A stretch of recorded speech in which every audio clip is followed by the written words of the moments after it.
Instrumentalismo. Con este término John Dewey considera que es preciso diferenciar su pragmatismo del de James. Para Dewey, la lógica es teoría de la investigación y toda investigación da como resultado un instrumento para la acción. Los conocimientos producen modificaciones de las condiciones de hecho, son planos para operar sobre la realidad, instrumentos teóricos con consecuencias prácticas. Nada más práctico que una buena teoría, y las ideas que triunfan son instrumentos para la solución de problemas teóricos y prácticos. Escribe Dewey en La búsqueda de la certeza de 1930. La esencia del instrumentalismo pragmático está en concebir tanto el conocimiento como la práctica como medios para hacer seguros en la existencia experimentada los bienes, esto es, las cosas excelentes de cualquier especie.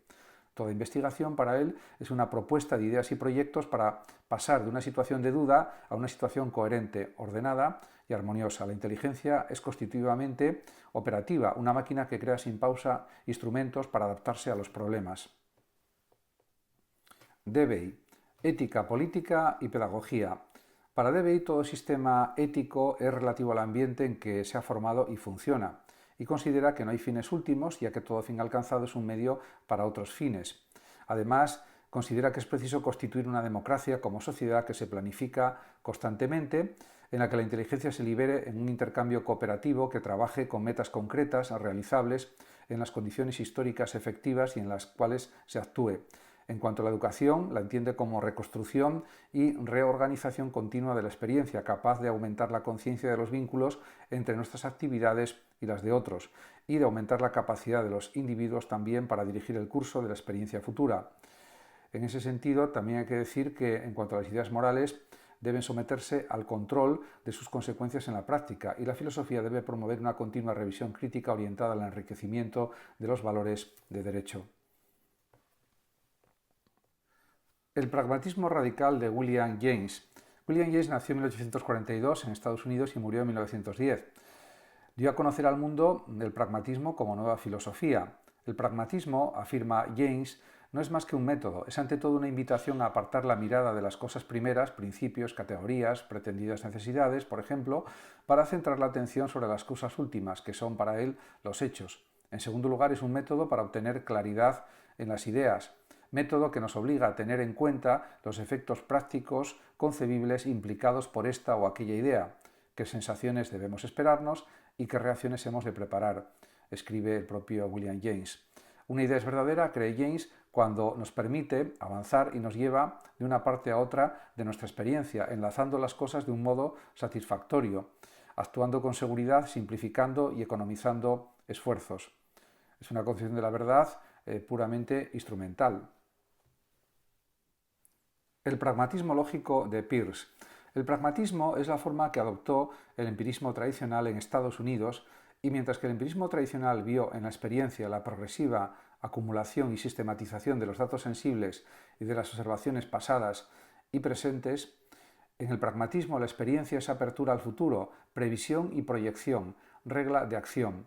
Peirce nació en 1839 en Estados Unidos y murió en 1914. Es menos conocido que William James, pero ejerció sobre las investigaciones metodológicas y semiológicas un influjo mucho más directo, incisivo y duradero que el de James, que fue no obstante notable.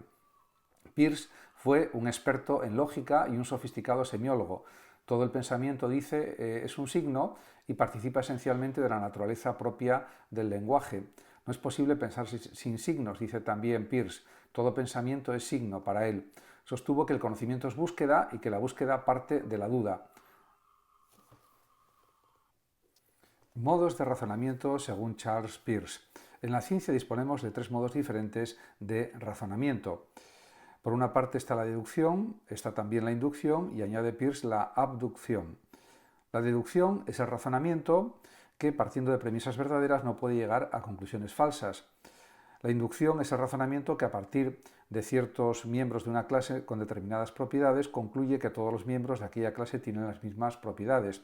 Y por último, la abducción es el razonamiento que nos dice que para hallar la solución de un hecho sorprendente debemos inventar una hipótesis de la que podamos deducir consecuencias, que deberán controlarse empíricamente, esto es, inductivamente.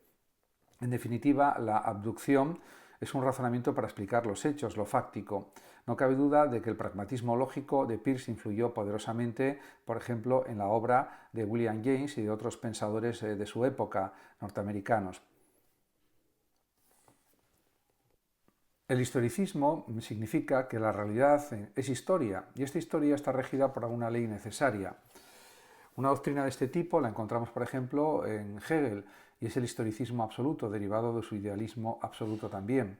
Con la inversión de la teoría dialéctica, Marx también propuso un historicismo materialista. La historia es desarrollo de acontecimientos y hay una ley que determina el curso de los mismos. Entendiendo el historicismo, según este significado, esto es como la pretensión de haber captado las leyes que determinan el desarrollo de la historia humana en su totalidad.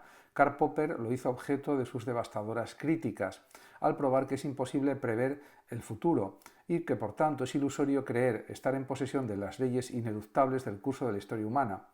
Hay también un historicismo fideísta, como el que proponen entre otros Meinecke y Troels, que sostiene que en la historia actúan valores trascendentes introducidos en ella por Dios. Se trata de un historicismo metafísico o mejor teológico.